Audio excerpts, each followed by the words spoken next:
अस्सलाम वालेकुम। Drama serial लाडली जिसमें सुंदस ने मरियम की खातिर अपनी ताई और उमर दोनों से माफी मांग ली, वो भी सबके सामने। अब शायद उमर भी मरियम को कमरे में जाने की इजाजत दे देगा।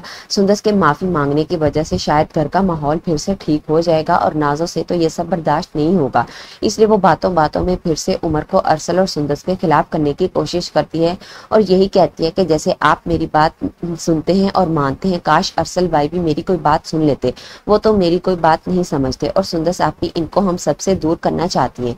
अब शायद इसहाक साहब को अरसल सारी बात बताएगा कि मरियम भाभी के माथे पर कैसे चोट लगी और ये भी बता देगा कि उमर भाई ने मरियम भाभी को तलाक की भी धमकी दी है। तो इसलिए अब इसहाक साहब इस मसले को खुद हल करेंगे, वो भी घर में शोर शराबा और हंगामा किए बगैर। वो उमर को अपने कमरे में बात करने के लिए बुलाएंगे और इससे यही कहते हैं कि क्या तुमने मरियम को कमरे से निकाला था।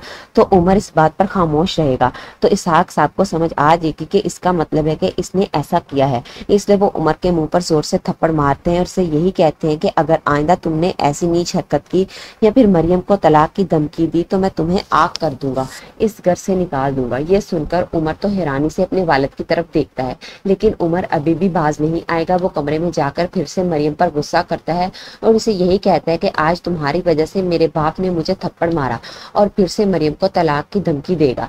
तो मरियम इसके आगे हाथ जोड़ती है और यही कहती है कि ऐसी बातें मत करें। उमर जो सब कुछ अपनी बीवी के साथ कर रहा है वो इसकी बहन के साथ भी होगा, तब इसे तकलीफ होगी।